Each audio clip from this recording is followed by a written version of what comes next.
काठमाडौँ जिल्लाका र ललितपुर जिल्लाका अध्यक्षज्यूहरू, राष्ट्रिय प्रजातान्त्रिक युवक संगठनका केन्द्रीय अध्यक्ष लगायत सम्पूर्ण पदाधिकारी तथा सदस्य साथीहरू, यहाँ उपस्थित सम्पूर्ण युवा विद्यार्थी भाइ बहिनीहरू, आज राष्ट्रिय प्रजातान्त्रिक युवक संगठन काठमाडौँ जिल्लाले यो अत्यन्तै उत्साहपूर्ण वातावरणमा आयोजना गरेको युवा भेलामा केही समयको निमित्त भए पनि सहभागी हुन पाउँदा मलाई अत्यन्तै खुसी लागिराखेको छ। यहाँ उपस्थित युवा भाइ बहिनीहरूमा देखिएको उत्साह,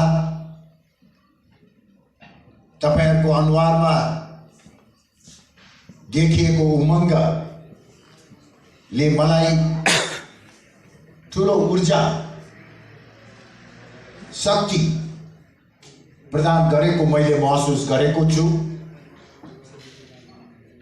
राष्ट्रिय प्रजातन्त्र पार्टी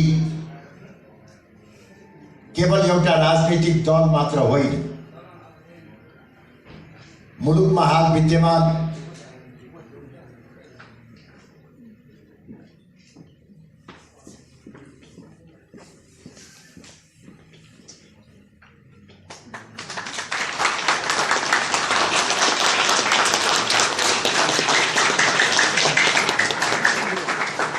हाम्रो पार्टीको श्रद्धेय अध्यक्ष पशुपति शमशेर राणा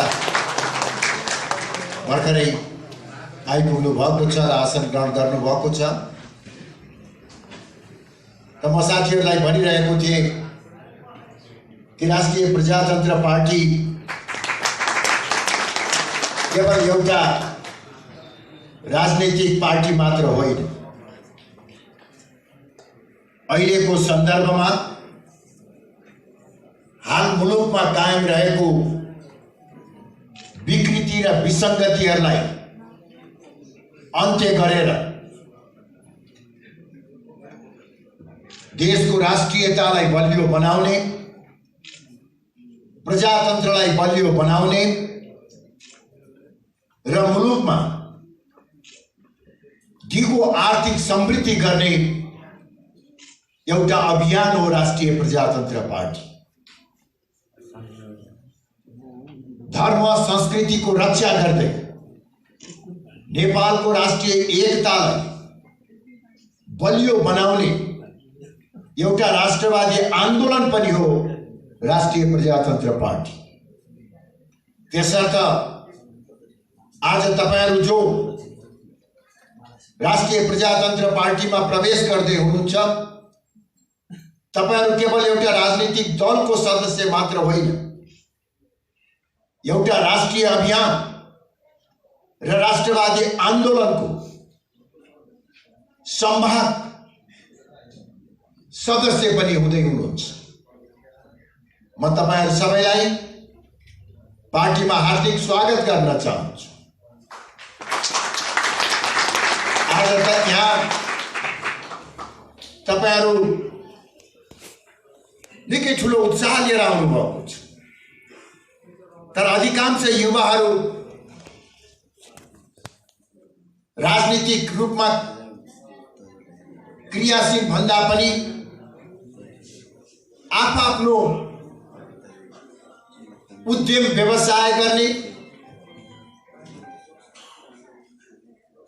विद्यार्थी अवस्थामै रहेको वा केही गरौँ भन्ने भावना बोकेको युवाहरू पनि यहाँ पढि पाएको छु। तपाईहरु यहाँ विभिन्न माध्यमबाट उपस्थित हुनुभयो होला।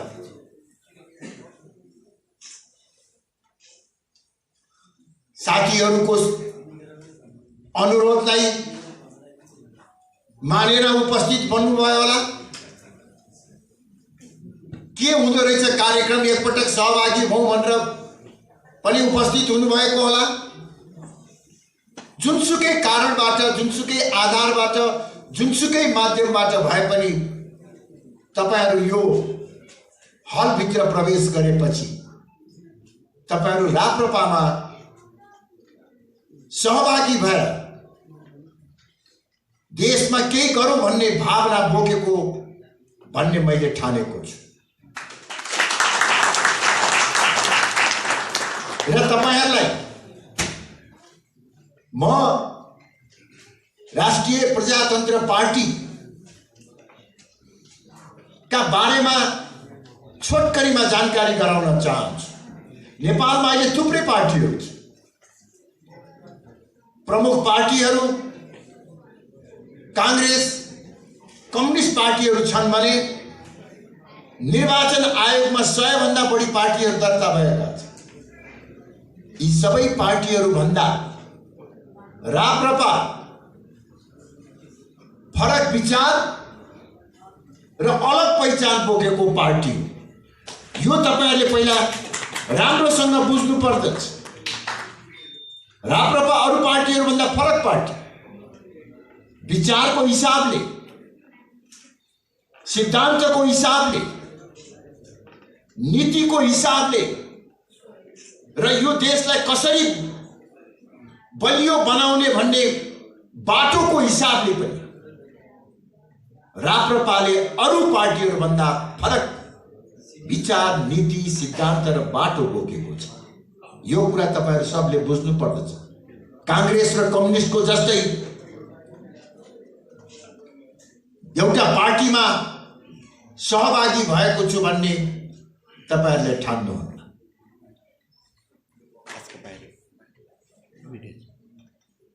तपाईहरु मध्ये धेरैलाई थाहा होला 2046 सालमा नेपालमा जनआन्दोलन भयो। त्यो जनआन्दोलन पछि राजा र आन्दोलनकारी दलहरू मिलेर एउटा नयाँ व्यवस्थाको स्थापना भयो।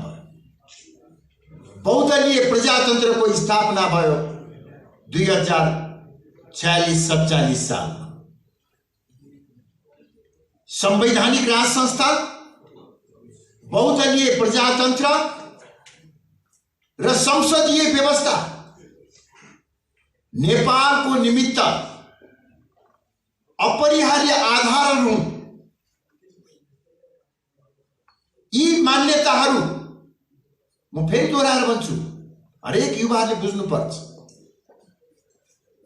बहुदलीय प्रजातन्त्र, संवैधानिक राज संस्था र संसदीय व्यवस्था नेपालको निमित्त अपरिहार्य आधार हुन् भनेर 2047 सालको संविधान बन्यो र त्यो संविधानमा यी तीनै व्यवस्थाहरू, बहुदलीय प्रजातन्त्र, संवैधानिक राज संस्था र संसदीय व्यवस्था परिवर्तन गर्न पाइँदैन भनेर संविधानमै लेखियो। 47 सालको संविधान। त्यसपछि 48 सालमा चुनाव भयो। नेपाली कांग्रेसको नेतृत्वमा सरकार बन्यो। बिस्तारै नेपालमा शान्ति कायम भयो, स्थायित्व हुन थाल्यो, प्रजातन्त्र बलियो हुँदै गयो र त्यो बेलामा देशको आर्थिक विकास पनि बढ्दै गयो। यही बीचमा कहाँबाट एउटा माओवादी भन्ने आयो। त्यो माओवादीले पहिलो जनआन्दोलनबाट स्थापित भएको बहुदलीय प्रजातन्त्र, संवैधानिक राज संस्था र संविधानलाई एउटा भरुवा बन्दुक, 100 जना गुरिल्ला लिएर च्यालेन्ज गरे। अब हामी हिंसात्मक आधारमा यो व्यवस्थालाई पल्टाउँछु भनेर हिंसात्मक विद्रोह सुरु गरे। राम्रैसँग चलिरहेको व्यवस्था बिस्तारै हामी विकासको बाटोमा पनि हिँडिराखेका। त्यो अवस्थालाई च्यालेन्ज गरेर माओवादीले हिंसात्मक विद्रोह सुरु गर्यो, तर त्यो बेलाको राजनीतिक नेतृत्वले, खास गरी कांग्रेस र कम्युनिस्टले अघि भने जस्तै एउटा भरुवा बन्दुक, एउटा पिस्तोल र 100 जना गुरिल्लाबाट सुरु गरेको त्यो हिंसात्मक विद्रोहलाई नियन्त्रण गर्न सकेन। त्यसको ठीक विपरीत त्यो एउटा डरलाग्दो शक्तिको रूपमा खडा, एउटा सानो फिलिङ्गो थियो। कांग्रेस कम्युनिस्टले त्यो बेलाको नेतृत्वले अलिकति पनि बुद्धि पुर्याएको भए त्यो सजिलैसँग त्यो फिलिङ्गो निभाउन सकिन्थ्यो। तर कांग्रेस र कम्युनिस्ट, खास गरी एमालेको गलत नीतिको कारणले गर्दा 10 वर्षको बीचमा 17,000 भन्दा बढी नेपाली आमाका छोराछोरीहरू मारिए। चाहे माओवादी मारियो, चाहे पुलिस मारियो, चाहे राजनीतिक व्यक्ति मारियो, चाहे शिक्षक मारियो, नेपाली नै मारियो। हाम्रो जस्तो गरिब देशका गरिब जनताले तिरेको ट्याक्सबाट उठेका अरबौंको सम्पत्ति ध्वस्त भयो। माओवादी एउटा डरलाग्दो शक्तिको रूपमा देखा पर्यो।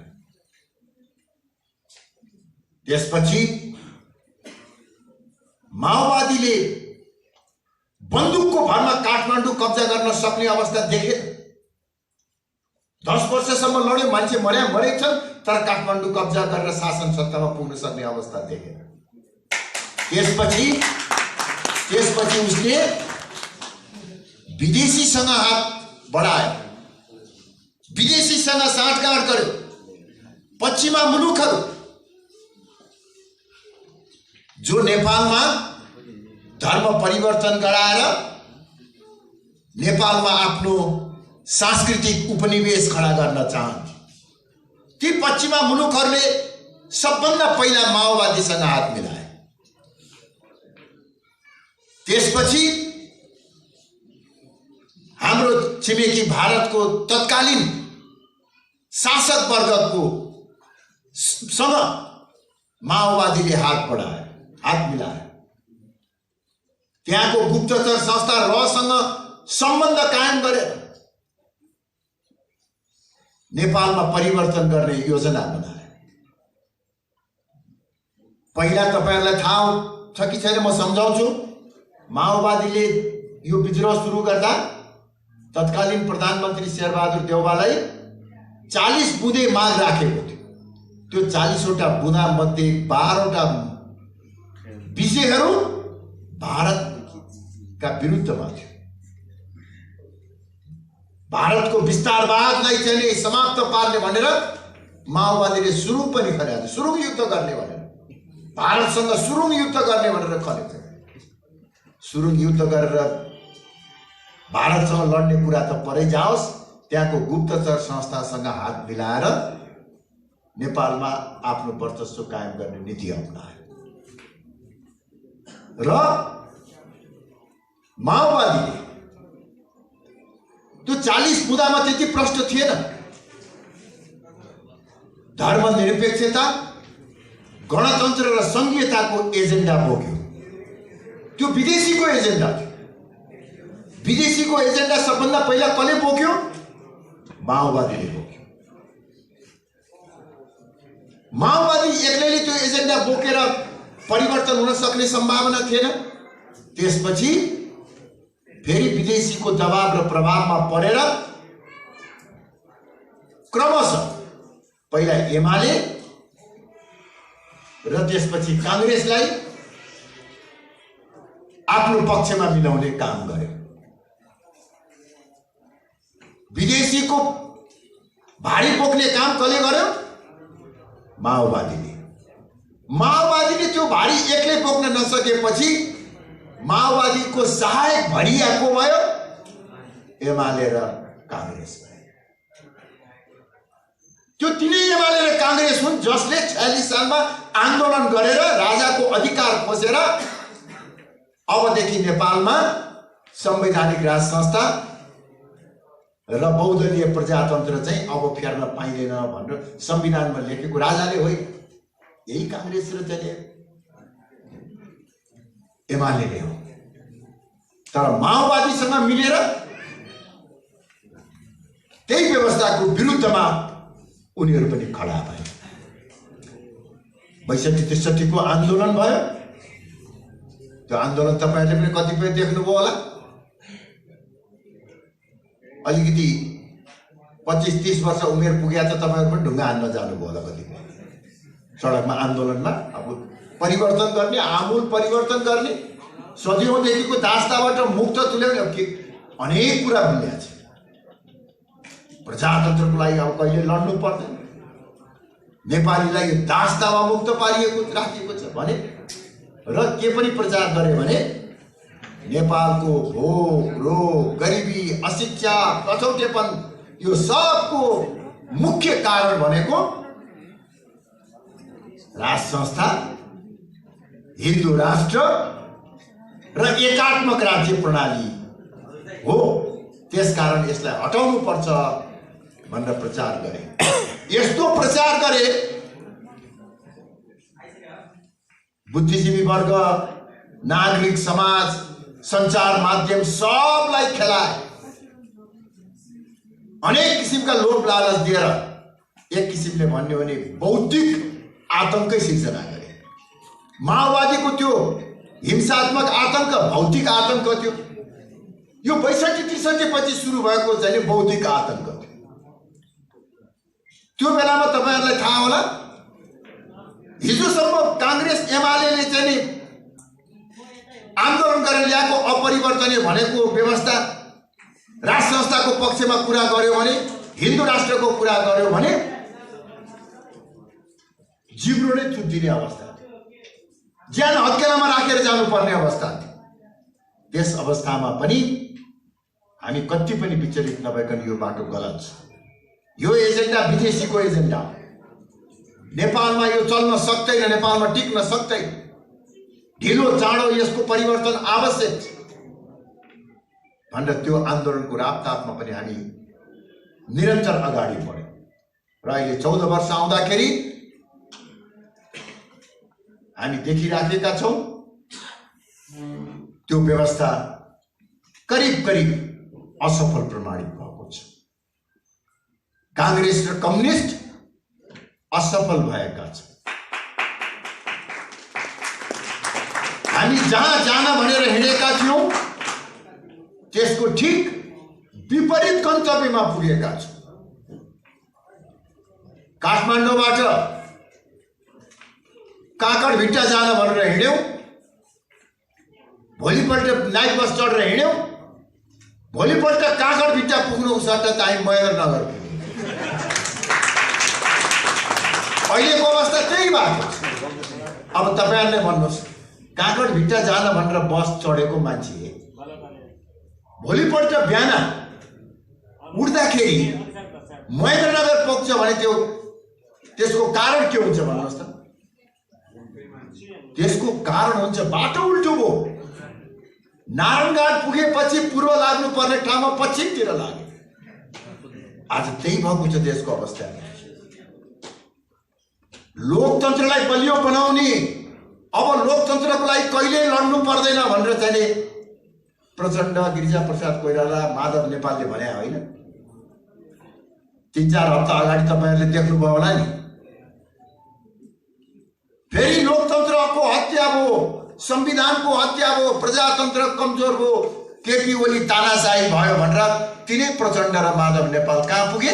सडकमा चाहिँ त्यो पिचमा गएर चाहिँ हामी यहाँ छौं भनेर बस्नु बाध्य।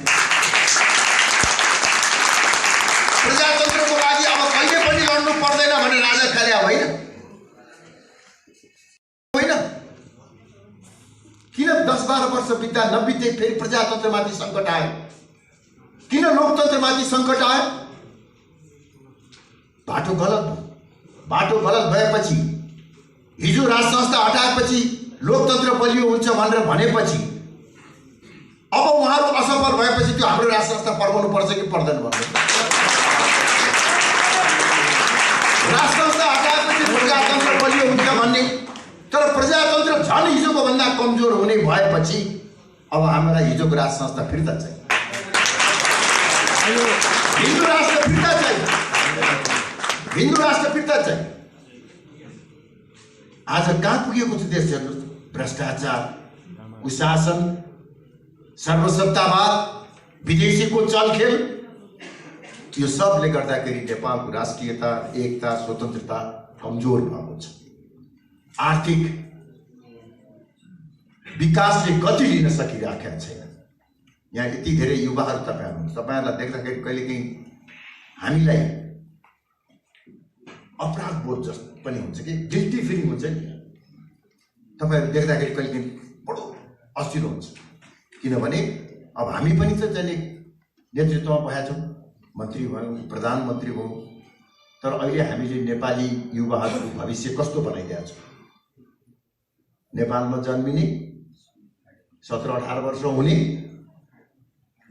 8, 10, 12 कक्षा पढ्ने, अनि त्यसपछि हरियो पासपोर्ट बनाएर ती खाडी जाने कि मलेसिया जाने, यही होइन नेपालीको चाहिँ अहिलेको भविष्य।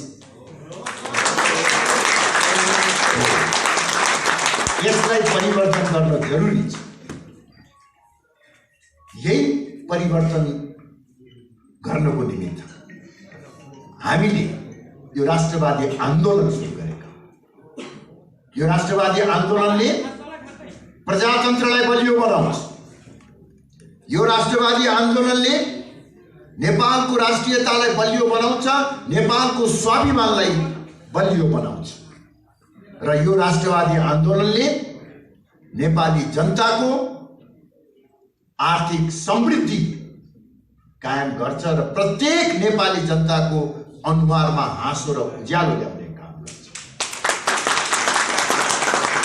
यो अभियानमा आज तपाईहरू बुझेर नबुझेर, साथीको कुरा सुनेर वा ठिक ढङ्गबाट बुझेर यो अभियानमा आज जोडिनु भएको छ। अब तपाईहरू स्थायी रूपमा जोडिने प्रयास गर्नुहोस्। हो, सबै युवाहरूले 24 घण्टा राजनीति गर्नुपर्ने छ भन्ने जरुरी छैन। तपाईहरू विद्यार्थी हुनुहुन्छ भने तपाईहरूले पहिलो काम पढ्नुपर्छ। पढ्ने, तर यो राष्ट्रवादी आन्दोलनलाई साथ दिने। तपाईहरू युवा हुनुहुन्छ भने आफ्नो घर व्यवहार पनि मिलाउनु, कुनै न कुनै उद्यम गर्नुपर्छ। आर्थिक रूपमा स्वावलम्बन नभइकन आफ्नो घरमा परिवारलाई, छोराछोरीलाई, श्रीमतीलाई 2 छाक पेटभरि खान सक्ने व्यवस्था नगरिकन राजनीतिमा लाग्यो भने स्वाभिमानीपूर्वक राजनीति गर्न कठिन हुन्छ। त्यसकारणले हरेक युवाले जो यो राष्ट्रवादी आन्दोलनमा सहभागी हुनुभएको छ, तपाईहरू आर्थिक रूपमा आत्मनिर्भर हुने प्रयास, हरेकले उद्यम गर्नुपर्छ। त्यसको लागि विदेशी जानुपर्छ भन्ने जरुरी छ। यहीँभित्र आफैले पनि आजकल गाउँ गाउँमा जाँदाखेरि म देखिरहेको छु, युवाहरूले कृषिका व्यवसायहरू सुरु गरेका छन्, फलफुलको खेतीहरू गरिरहेका छन्, कुखुरा पालन गरेका छन्, गाई पालन गरेका छन्, ठेक्कापट्टा गरेका छन्, आइटीमा अनेक किसिमका चाहिँ सूचना प्रविधिको क्षेत्रमा काम गरेका छन्। कुनै न कुनै रूपमा तपाईहरूले पनि आर्थिक रूपमा बलियो हुनुभयो भने यो अभियानलाई, यो आन्दोलनलाई साथ दिन सक्नुहुन्छ। यसकारण फेरि एकपटक तपाईहरू सबलाई म राष्ट्रिय प्रजातन्त्र पार्टीमा हार्दिक स्वागत गर्न चाहन्छु। म अलिकति चाँडै पनि आएँ, चाँडैदेखि ठिकै टाइममा आएँ। हामीहरू एउटा मिटिङमै थियौँ, हामी 3 जना अध्यक्षहरू, म चाहिँ सरासर आएँ।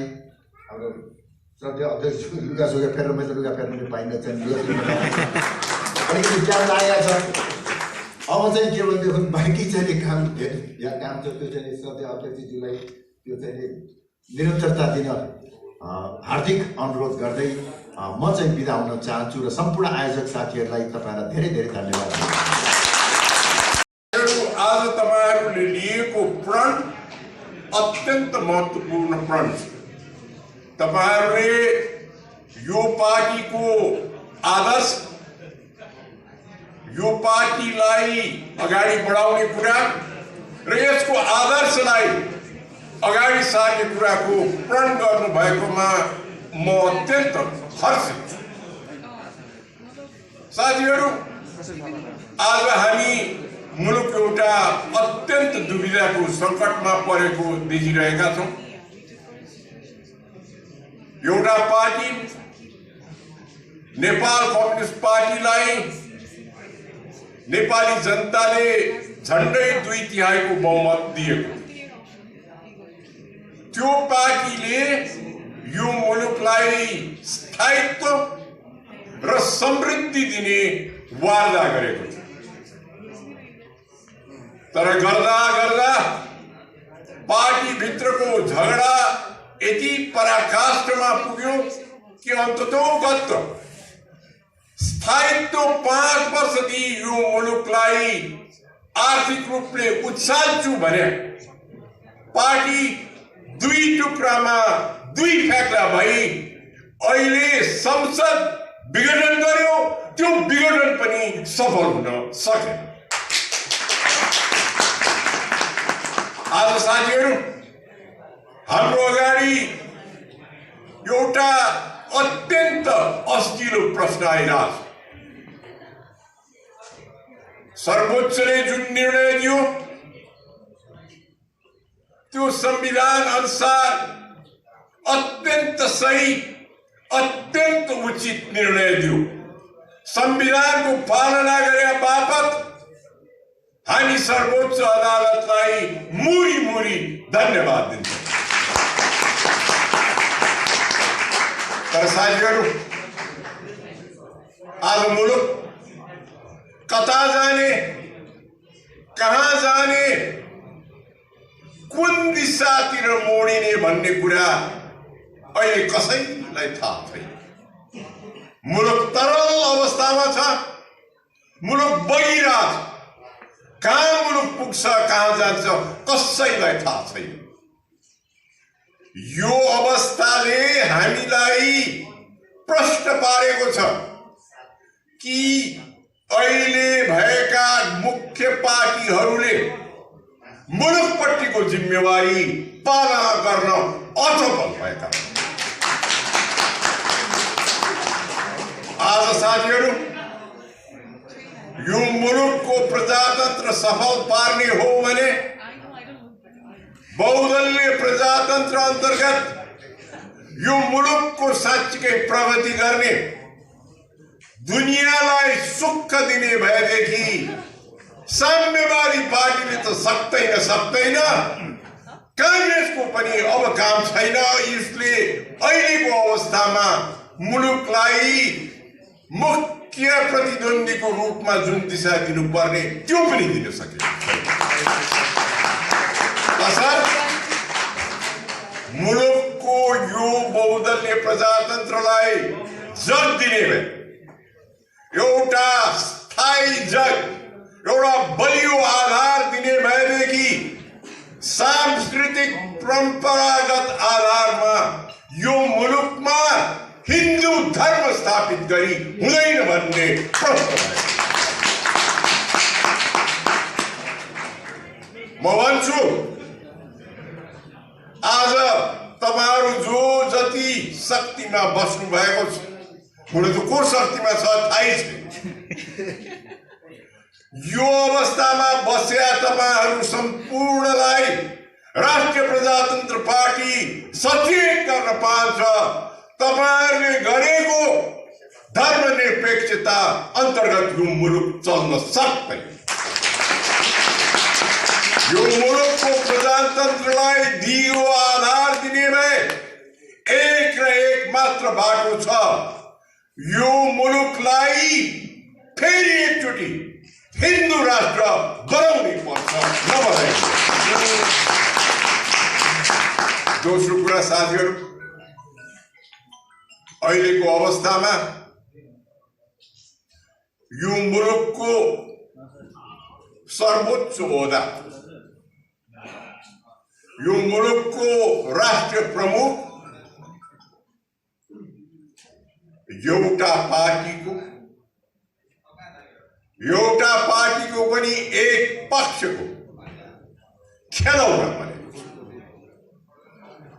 अथवा त्यो राष्ट्र प्रमुखको ओहदामा जब तक पार्टीको प्रतिनिधि पठाइन्छ त्यो पार्टीको प्रतिनिधिले मुलुकलाई जुन अभिभावकको भूमिका निर्वाह गर्नुपर्छ त्यो पार्टीको प्रतिनिधिले सक्दै त्यसको ठीक प्रतिकूल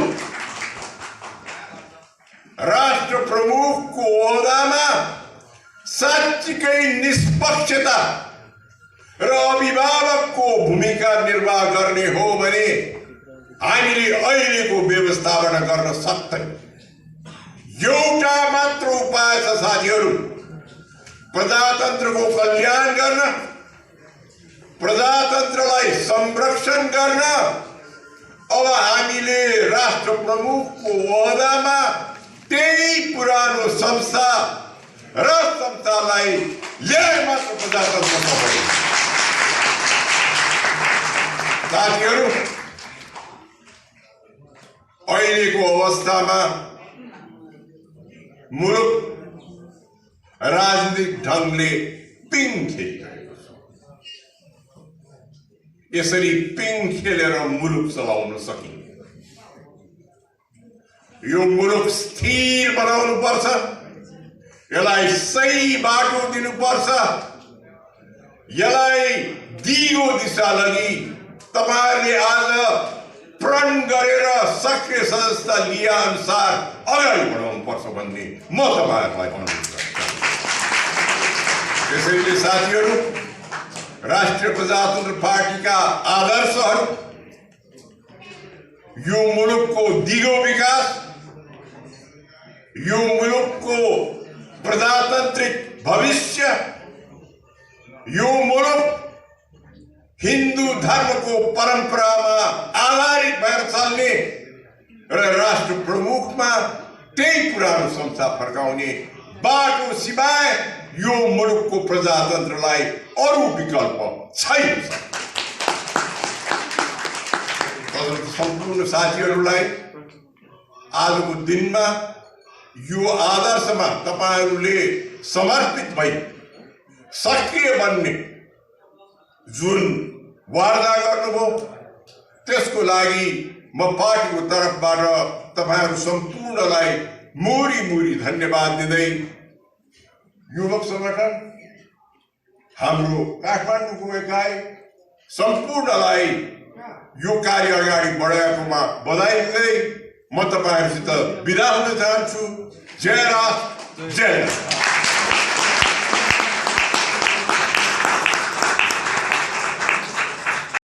दिन सबैले आफ्नो एउटा विशेष टाइम, एउटा बहुमूल्य टाइम निकालेर पार्टीमा आइदिनु भएको होला, त्यसको लागि पनि धेरै धेरै धन्यवाद।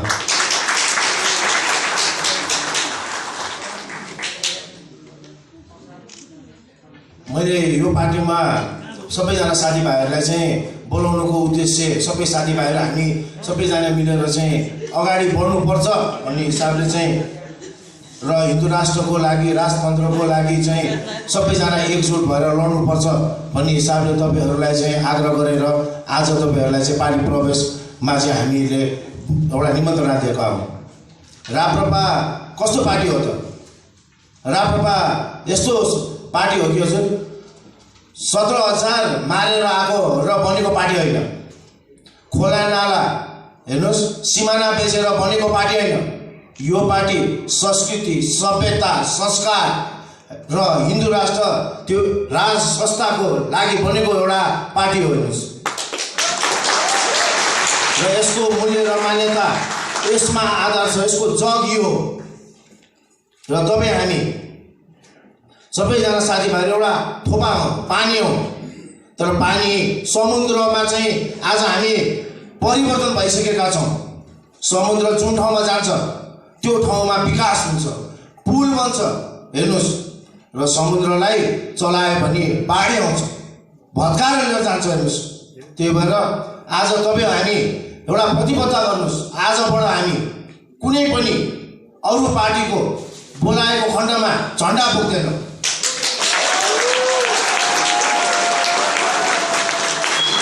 तपाईँ हामी आजबाट हामी देशको लागि जान्छौँ, हाम्रो मुद्दालाई सबभन्दा प्राथमिकता दिन्छौँ। हेर्नुहोस् है, र सबै एउटा कुरा तपाईँहरूले के विचार गर्नु पर्यो भने सबै यहाँ बसेका नेताहरू के अरे हाम्रा युवाहरू नेता हुन्छन् भन्ने चाहिँ छैन है, यो कुरा पनि तपाईँहरूले बुझ्नुपर्छ होइन।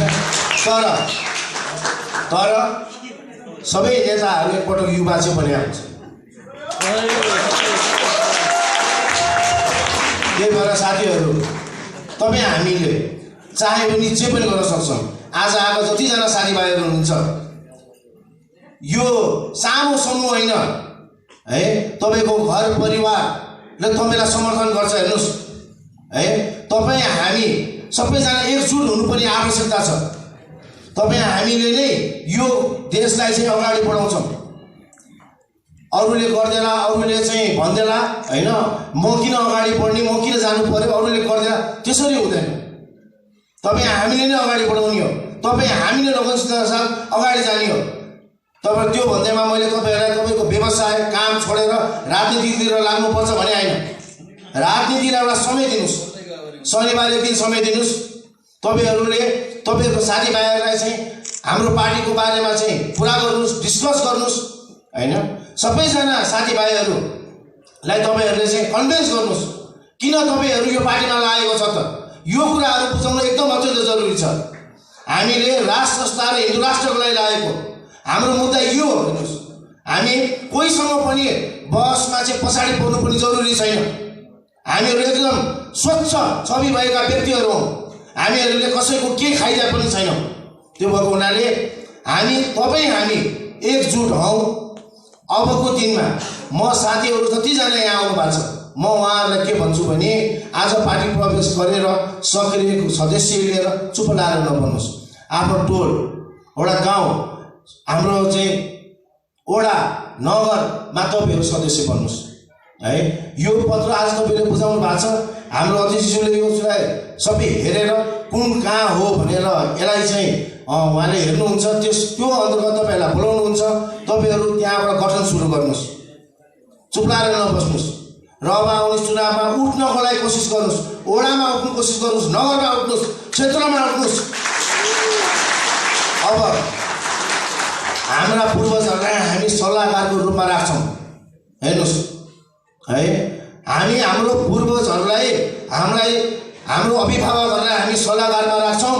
अब देश हामीले दौडाउँछौँ र यो देश दौडाउनमा तपाईँ हामी सबै एकजुट हुनुपर्छ। र म अर्को पनि मेरो साथीभाइहरूलाई के भन्छु भने कसैलाई हाम्रो साथीभाइहरूलाई कसैलाई समस्या परेको खण्डमा एकजुट हुनु पनि जरुरी छ। त्यसको समस्या त्यसले हल गर्छ होइन, त्यसको समस्यामा तपाईँ हामी सबै एकजुट हुनुपर्छ। हेर्नुहोस्, र यति भन्दै म मेरो 2 शब्द यहाँ टुङ्गाउँछु। मेरो साथीभाइहरू सबैलाई भोक लाग्यो होला है, अब बाहिर जानुहोस्, मोमोसोमो हान्नुहोस्, खानुहोस् होइन। अब के अब यस्तै छ। हेर्नुहोस् है, म तपाईँहरूलाई आज चाहिँ म यो पार्टीको एउटा सक्रिय सदस्य हुँ भन्ने कुरालाई चाहिँ नबिर्सिनुहोस्। र तपाईँ हामी एकजुट हुनुपर्ने जरुरी छ। अब हातै मालो गरेर अगाडि बढौँ। जय देश, जय नरेश।